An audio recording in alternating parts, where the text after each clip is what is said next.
Welcome back to the London Futurists podcast. Our guest in this episode is Andrea Miotti, the founder and executive director of ControlAI. On their website, ControlAI have the tagline, "Fighting to keep humanity in control." Control over what, you might ask?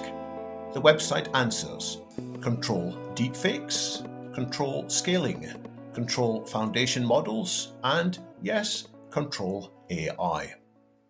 The latest project from ControlAI is called A Narrow Path, which is a comprehensive policy plan split into 3 phases: safety, stability, and flourishing.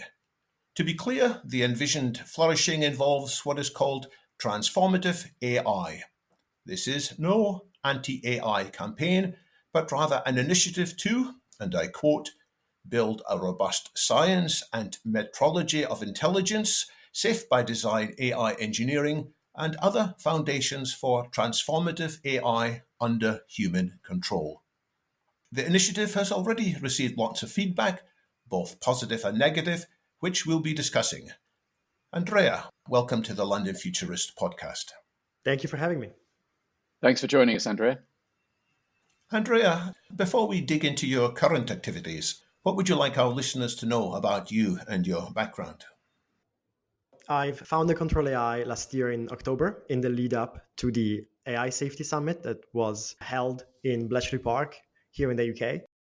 Before then, I was working at Conjecture, leading their efforts on communications and policy. Conjecture is an AI safety startup based in London. And before then, I worked on a variety of technology policy issues, seeing how things are done and how companies and other groups influence legislation and policy to learn how to best influence and address AI policy, given that AI, I believe, is going to be the defining technology over time. There's a joke that says what the world needs isn't so much a pause in building new AI platforms, but a pause in the release of yet more plans for the governance of AI. New such plans seem to appear on a regular basis. Why did you decide to add another plan to the existing set? In our experience, before doing the narrow path, we were looking for, and I know many other people in the field were looking for, what's the full path to a good future with AI? And to be honest, while this topic has been discussed for decades now, again, I believe one of the most important topics to discuss, we haven't found such a plan. We haven't found a plan that shows, given the level of risk that we face, and I quote from many experts in the field, from now newly minted Nobel Prize winners such as Geoffrey Hinton and even the CEOs of the leading companies, that AI poses an extinction risk to humanity. This is a grave threat that since the time of Alan Turing we have been knowing about, and we have done some things to address, but not nearly enough. And I have not found such a plan. I found policies. There have been helpful policies recommended. There's been helpful steps forward. Things like the AI safety summits to convene world leaders to finally discuss this problem. But so far, I have not seen a path that brings us from where we are right now to a good future with AI. And so we decided, if there's not one, we need to build one. And so that's why we built a narrow path. And to be clear, a narrow path is not intended to be all things that immediately should happen right now, although I think many of them could be implemented very quickly if there was enough support around them. But the goal of it is to lay out a blueprint, to know where do we want to go? What is the state of the world that we want to achieve and that we need to achieve to face this threat? What's going to be enough to face superintelligence and for humanity to survive and thrive with transformative AI? And what's not going to be enough? It's very difficult without such a North Star, without a strategy to go in the right direction. Many efforts can go wasted, many efforts can get lost in the weeds. And this is why we wanted to build this blueprint and now iterate on it over time and get feedback and improve it. You say there's no plan for what to do about AI. There are some people who've got very simple plans. Yours is obviously much more granular.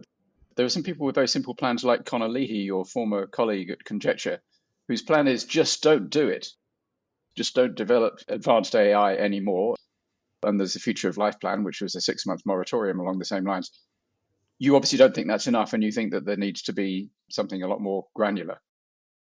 Both the Future of Life Institute and Connor Leahy, they're good friends and also have been very supportive of a narrow path.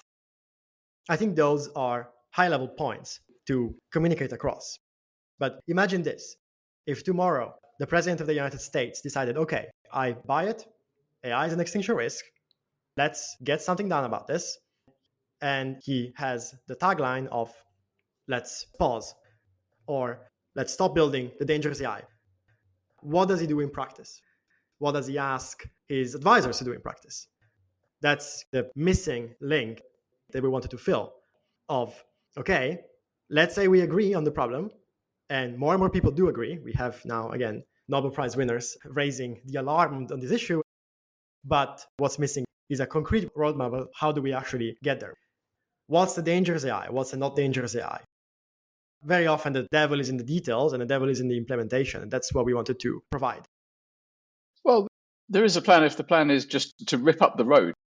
You don't necessarily need a roadmap if you think there shouldn't be a road. You just say stop. So what the president should do, arguably, if he decided that AI was an existential risk, is say to Microsoft and to OpenAI and to DeepMind, you are not allowed now to develop any new AI models. Just stop. And if you carry on, we'll send you to jail. Many of those proposals are not about stopping all AI themselves, both knowing the people and knowing the intent. Many of those proposals are, again, very in line with Narrow Path, about stopping the development of dangerous AI while letting a lot of the positive innovation continue. So one leading policy of the Narrow Path is actually to establish a hard stop on superintelligence specifically. Not the kinds of narrow AI systems that we use in the medical system, which I think are fantastic. Not the kinds of AI systems like AlphaFold that just won its makers a Nobel Prize in chemistry, which are narrow and controllable.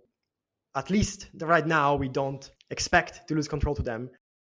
But to distinguish those from the build-up to ever more powerful general AI systems that can automate any task that a human can do and are built to be generally intelligent, they're built to become smarter than human, the focus is on those.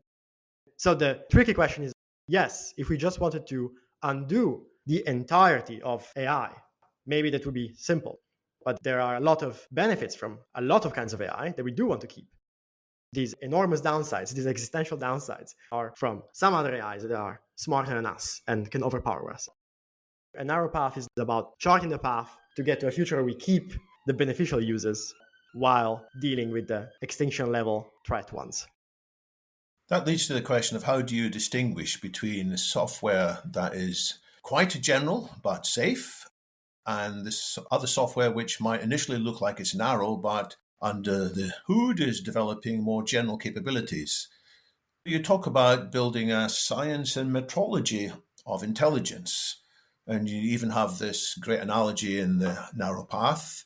You say it would be as if physicists didn't know how much radioactive material they could gather together before it goes nuclear or becomes dangerous. Is there any hope to build a science of how much intelligence is safe and how much is what we can't risk?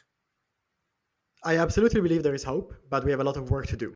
And this is why a lot of the measures of especially phase 0 of the narrow path deal with us building the policies, building the safeguards, and building the infrastructure for humanity to confront this challenge.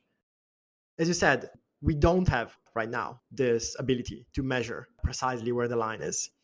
But on the other hand, intelligence is not a magical phenomenon. We are in a physical universe, and all phenomena are physical at a certain level. So much like with temperature, there were many centuries in human history where we did not know how to measure temperature. And we had to do guesswork, and we had to experiment by putting our hands in hot water and cold water and try to see the difference. But eventually we did develop a robust theory of temperature, a robust metrology, a science of measurement of temperature. This needs to be done with AI and with intelligence. If we had that, we could find the level at which intelligence goes supercritical. We could find the line where we can draw and be, look, above this line, we do not know how to keep control. the systems will be much smarter than us across a general range of domains, then that's too dangerous. And below this line, we can keep them. We don't have this right now. So we have to work with proxies. We have to work with what we have and build up this science. If we do build up this science, we will be able to build extremely powerful AI systems under our control because we will know what we're dealing with, much like we mastered nuclear energy for civilian purposes without it going supercritical. But before then, we need to acknowledge that we don't have this and we need to deal with other ways. This is something we thought about a lot, and it's a really fundamental question for an approach that keeps some AI around while dealing with the dangerous things.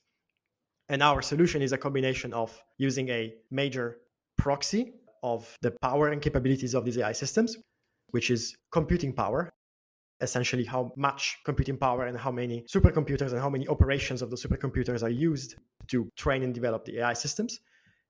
That's not enough. It's still a proxy. So we use a defense in-depth approach of other measures to say some capabilities should just be prohibited, and when they're detected, they should be either removed from the system or the system should not be allowed to be developed further, as well as building up this science and metrology of intelligence with more rigorous testing, with more rigorous benchmarks that test how capable is an AI compared to a general human remote worker, for example. Ground them in economic reality of just comparing the two systems and seeing which one does better. So you sound, Andrea, like you're confident that you're going to be able to define a threshold and identify that threshold in advance where the machines become dangerous. I'm surprised that you're confident about that. When OpenAI released ChatGPT, they didn't tell everybody in their world about it because they didn't expect it to be important. And pretty much everybody has been astonished at the power of Transformative AIs from Jeff Hinton on down. So why would we be able to see in advance that the next model that we're about to release is not dangerous? Isn't it entirely likely that superintelligence will take us by surprise? I believe that's absolutely the case, and I agree with you right now. What I'm advocating for is that right now we are in this terrible situation where we are at any moment ready to be taken by surprise. And this is why in the initial phase of Narrow Path, our recommendation, our guiding goal is we need to set up safeguards in place to prevent the development of superintelligence for the next 20 years. Measures that are strong enough to achieve this goal.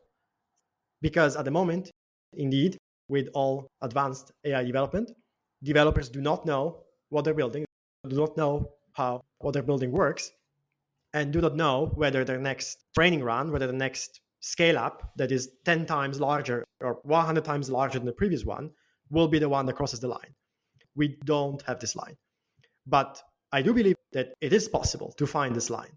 And the way that we're going to find this line is precisely by putting safeguards in place right now, putting the burden of proof on companies to demonstrate that they should be allowed to continue. They should be providing us with the evidence for why they're confident that they should be allowed to continue.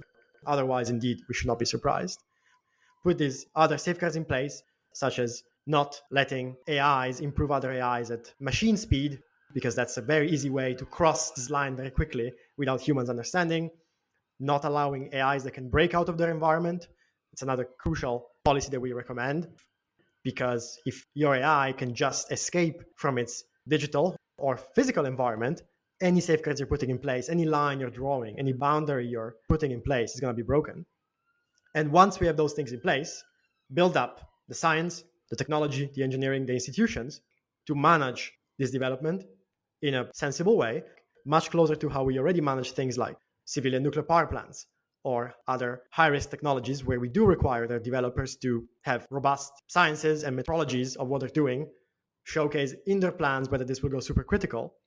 And once we will have that, then we will have the confidence to go ahead. I liked your proviso there that no AIs could improve AIs at machine speed. Because when I first read your document, I thought, this is a fine principle. We shouldn't allow AIs to improve AIs because otherwise they might reach higher levels than we'd expected. But I thought, aren't people already using AIs all the time to improve AIs?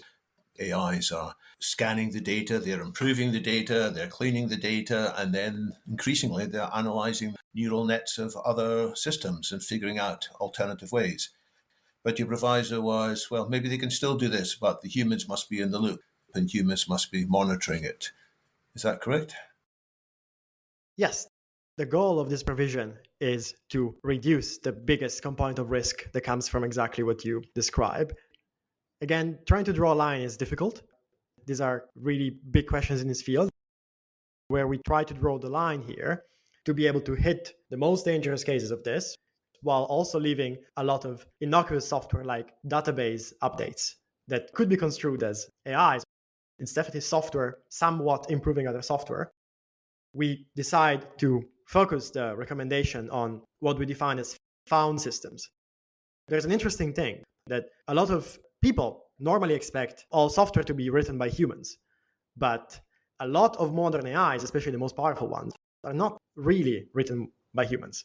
They're more grown. They're found via mathematical optimization. Essentially, humans write training code that then goes into a complex mathematical optimization process, and then that process finds a powerful AI system, which is, again, more similar to how biological organisms grow than humans actually writing down all of the specs of the program. This is also why developers of advanced AI very often don't understand how these systems work internally. So it's sometimes said that AI engineers are actually AI gardeners. They've got a rough idea of applying some fertilizer and some water and some sunlight, and they get pleasantly surprised if things turn out well. Exactly. What about the other principle of preventing AIs from breaking out of their environment? Isn't this already being violated by the so-called agential systems, where systems can already take actions to buy and sell shares and presumably in due course to buy hardware and copy themselves onto new hardware? Hasn't that horse already bolted from the stable? I think some instances of this are happening, and this is why we should move very quickly as a society, and we should move very quickly as governments to put clearly a red line on this. It's a common sense principle, and it really undermines any other safeguards we put in place if AIs are just allowed to operate without restrictions or have the capability of just hacking out of the restrictions that we put onto them. A recent funny and quite spooky example is, while I was developing this policy during the summer, I expected this to happen soon, but I would not have expected it in September. OpenAI's new model O1, according to their own reports in OpenAI's own model card about their model, was given a cybersecurity challenge during testing. One of the cybersecurity challenges was faulty, so it was impossible to complete. But the model found a way to get admin privileges, essentially, get root access to the environment where it was, and essentially escape from its current cybersecurity environment, restart the environment, and now complete the challenge. So we are starting to have situations where we have AIs that are smart enough to just hack out of the system that they're given. This is extremely dangerous, and this is the exact thing where we should draw a red line and say, no, if companies accidentally find this, they should find a way to contain it and remove it. Definitely nobody should be willfully developing such things. They have obvious cybersecurity risks. And again, they undermine any other safeguard we put on AIs. This should also be in the interest of the companies themselves. Who wants an AI that can just break out of whatever limits you gave it? Yeah. So unfortunately, that example bolsters my skepticism about our ability to detect the upcoming threshold of danger, because these things just keep surprising us, and I don't see why that isn't going to carry on being the case. But the next level of difficulty you have is if you get to the point where you can see a dangerous threshold coming up, and even if you develop a scientific consensus that that's dangerous, let's not do it, you might well get public consensus in, say, the US and Europe and China that we shouldn't go any further. But how are you going to stop Putin developing the next phase, or Korea, North Korea, or a mafia organization, or a rogue billionaire? And there are a few of those around. How are you going to get everybody to stop? Because you have to have everybody stop, not just 99% of people. Yeah, This is a very good question. And this is why we don't just stop at phase 0 of a narrow path, which deals with safety. This is why we have a section dedicated to stability. How do we make this happen internationally? For exactly the same reasons that you said. If we get these measures in place in a few key AI jurisdictions, this is going to be fantastic. And this is going to obviously lead to massive improvement. But then we need to build an international AI oversight system that is stable and is able to deal with rogue actors and is able to deal with dangerous leaks, is also able to deal with countries that might have joined at the beginning but now are getting cold feet, or there's competitive pressures, there's companies pushing them to defect. The good news is that we did do it as a species quite well already with nuclear weapons. While I agree, nuclear non-proliferation is not perfect, all of us here are alive today thanks to the fact that not everybody on the planet, not every bad actor on the planet has nukes. We got close with some situations like the Cuban Missile Crisis, but imagine all of the other timelines where this wasn't even the case, where we didn't have a restricted number of nuclear powers, we didn't have an IAEA, we didn't have monitoring and verification. And we should do better than with AI. Yeah, but the nuclear story isn't over yet. We have escaped by the skin of our teeth. There's at least 6 documented occasions where we came very, very close to annihilation. And there is nuclear proliferation. Iran may well not be very far off getting a bomb, and other people as well. So we're not at the end of that story yet. And it's actually quite a lot harder to develop the infrastructure to develop nuclear weaponry than it is to develop the next stage of AI. It's not cheap to develop the next stage of AI, but it's not as hard as doing nuclear. If we're adding a risk that we're as close to losing to as we are with nukes, it's more than a little worrying. This is why you're doing what you're doing, and it's great, and I applaud it. But I just don't understand how you're going to stop all those bad actors and potentially bad actors from going to the next step, even if everybody else does agree we shouldn't. Yeah, I agree. It's a narrow path. It's not a very wide path, precisely because of this. But we should build on what we've learned and do better with AI than we did with nukes. We definitely have a lot of awareness very quickly on this issue. Internationally, there are a few ways, but the key ways are like, number one, some key inputs to AI have a lot of similarities with nukes. You need a lot of computing power for the most powerful AI systems. This computing power is not just digital, it's physical, large GPUs, essentially large supercomputers that sit in large data centers, emit a lot of heat, use a lot of energy. And there's a very small supply chain going across the globe, controlled in some key choke points like Netherlands and Taiwan, producing these super expensive, super complex machines. So we have a leverage, much like we essentially have on nuclear on uranium and plutonium, to control the inputs, to monitor them, to monitor where they are. And this is going to be key to succeed at this internationally, to make sure that there is a system similar to the IAEA, where countries have agreed to not cross these red lines, and they've agreed to not go into a suicide race to superintelligence, mutually verify that everybody else is complying. At the beginning, it can be with good old analog systems that we already have, that we have for nukes, inspections, reports, inspectors from the agency going there. On the medium run, there are very promising technical solutions to have on-chip mechanisms to provide, in a privacy-protecting way, this verification. For example, if your training run, your developing of the AI is using too much computing power beyond the authorized level, the chip is not going to start directly built into the chip, or the chip is going to turn off. It's going to flag to the agency to intervene. If we have that, we can have an even more robust international verification system that we have for nukes on AI, alongside with the location and the stockpiles of this computing power carefully monitored and controlled by signatory countries of the agencies. I believe we have a good shot. And perhaps we should tell listeners that your threshold is actually a 3-level threshold in terms of how much compute is allowed to be used for training. There's a high level in which nobody is allowed to do. There's a low level in which people are allowed to do, provided they get licensed. If they're under the low level, that's fine. They don't even need a license. And then there's a medium level in between, which is restricted to be done by a central authority, as I remember right. So people can still have plans, but it should be done not by them, but by a central authority. So there's quite a lot of thinking being done in this. So there's lots of innovation can still take place, provided at each level people are able to demonstrate that sufficient safety has been taken into account. Yes.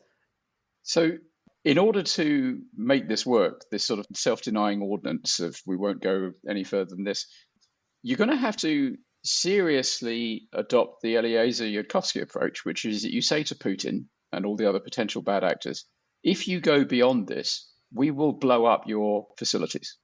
We'll send airplanes in and blow them up. And that's fine. Whether we can actually get the will to do that is a question, but if you can do that, that's fine. But of course, as Yudkowsky himself acknowledges, 10 years down the road, you won't be able to detect the facilities that are required to create the next stage of AI because Moore's law will have made it so much cheaper that you can't detect it from space. You can't detect it by the heat emissions from a big installation because it's gone down from a football field full of servers down to a sort of a small classroom fill. How do you deal with that issue? Yeah, this is a big core thing of why we have these thresholds, but also we have other systems in place. And this is also why we have this clear goal in phase 0 of we need to have ultimately a normative provision globally of let's not build superintelligence until we know how to do it with safety in the design of the AI itself, akin to what we did with biological weapons. For biological weapons, the Biological Weapons Convention is not very complex. It's a very short document, very well written, just signatory countries agreeing that biological weapons just pose an inconsiderate, unacceptable threat to humanity, and all signatories just commit to find ways to find them, disable them, prevent actors from building them, and so on. And from that flows a lot of more concrete and specific implementing acts in the signatory countries to actually get that done with the full power of the state and with the full power of complying companies and so on. That didn't stop agents of Vladimir Putin using the nerve agent Novichok in Salisbury in the UK. They killed one person, they could have killed thousands with that. But it stopped mass casualty events. We've had limited use of them. Essentially, are we going to get 100% compliance? No. I completely agree. So we should build systems that keep us alive with lower than 100% compliance, with maybe 90% compliance or like key states compliance. We have the compute thresholds to deal with it right now. But a big reason for also having the continued development of transformative AI with safety in mind and with safety in the design of the AI itself is precisely to address this. I also expect that maybe we can go ahead for 10 years, maybe we can go ahead for 20. This is not going to last 50 years if we continue having the algorithmic improvements that we have, if Moore's law continues, and so on. We can do a lot. I think we can do very much a lot, even just on computing power. Right now, with the thresholds that we set, I expect this will grant us a lot of time, and we can lower those thresholds over time. The reality is that, yes, over time, with less compute, you will get to the same amount of power. So we need to think about lowering them over time. But alongside, that's why we need to build this robust science of intelligence and metrology of intelligence and building transformative AI systems that are safe by design. They're like built from the ground up in a way that is useful. So we can give a carrot to those that do want to still develop while supporting the rest of the system. And we can share those benefits with countries that are on the fence about joining, while on the other hand, we are restricting the most dangerous development. So let's ask about the reaction your plan has received from political leaders or AI company members. For example, will your ideas be presented at the forthcoming gathering in November of AI safety institutes and various other AI people in San Francisco? They will not, but I would love if anybody among the listeners is going and wants to talk about this or wants me to talk about this, I would love to. I think that gathering is going to be a little bit more guarded and just focused among AI safety institutes, sharing best practices. We've gotten a lot of positive reception as a lot of people were essentially looking for, okay, how do we chart a path that is not just racing to superintelligence? There have been other paths proposed that kind of skip away the difficulty of controlling AIs that are smarter than us and just recommend racing to superintelligence as fast as possible, starting a geopolitical race on this technology. But there's been a lot of people in academia, in civil society, in policy that have been extremely receptive because they've been looking for something that is not just leading to a superintelligence arms race, and a way to set up measures in place that don't lead us either to World War III or to superintelligence taking over, but a different path. This is exactly what we set out to do. We would love to improve, strengthen the measures, find ways to get them done in practice in key countries and move forward. Well, I think what you're doing is extremely laudable. I wish I wasn't as skeptical about your chances of success as I'm afraid I am. Changing the subject slightly, are you thinking at all about conscious AI? David and I both have an interest in this because I'm a co-founder and David is an advisor to a company called Contium, which launched last week, which is investigating the possibility and the desirability of machine consciousness on the grounds that if we are about to create conscious machines kind of inadvertently, we really ought to be able to detect it so that we can avoid all sorts of negative outcomes. Does that figure in your thinking at all? Consciousness is an interesting question, but it's also a question that we have a hard time answering about humans and other animals ourselves. So I generally think this question should be tackled separately from dealing with the main problem that I deal with and the main source of the risk, competence. Doesn't matter whether these AIs are conscious or not conscious. Doesn't matter whether we can measure that or can figure that out. Doesn't matter if we are conscious or not. What matters is that they're getting more and more competent, that they're getting built and they're being developed. And as you said, very often to the surprise of their own creators, they're just getting to levels of capabilities that are far beyond what we can control. Ultimately, if we have machines that are smarter than us at science, but also at politics and manipulation and persuasion, and we don't know how to control them and we don't know how to defend ourselves, the world and the future will belong to them and not to us. This narrow path plan deals with that. It's great to have other efforts to investigate these questions on machine consciousness, but I think they're quite on a different track than just dealing with the upcoming extinction problem. Yeah, I agree with you that a big part of the issue is capability, is competence. And you can have a non-conscious machine which could be very good or a non-conscious machine which could be very bad. But there is also the question of disposition and attitude and inclination. And it might be that a conscious superintelligence would be better disposed towards us than a non-conscious machine. I'm not surprised that this hasn't featured largely in your thinking yet, because it hasn't really, I don't think, crossed the radar of that many people yet. But I suspect it's going to be an important issue going forward, because you can either make a superintelligence safe by hobbling it, not allowing it to develop the dangerous level of competence, or you can make it safer by making it better disposed towards us. And it might be that consciousness has a role to play in that. We don't know. It's extremely mysterious and all fairly new. What I think we know is that current AI developers have no clue how to do either. The state of affairs is that we can't even prevent machines that we develop from hacking out of their environment while we give them cybersecurity challenges. Sometimes developers can't even prevent them to be jailbroken and saying naughty words that the company doesn't want the machine to say because it's bad for PR. We're very far from the level of control and understanding and sophisticated design of the systems where we can intentionally engineer what we want. We're growing these massive AI systems. We don't understand them internally. That's why the first steps are, let's stop growing ever bigger ones that we don't understand.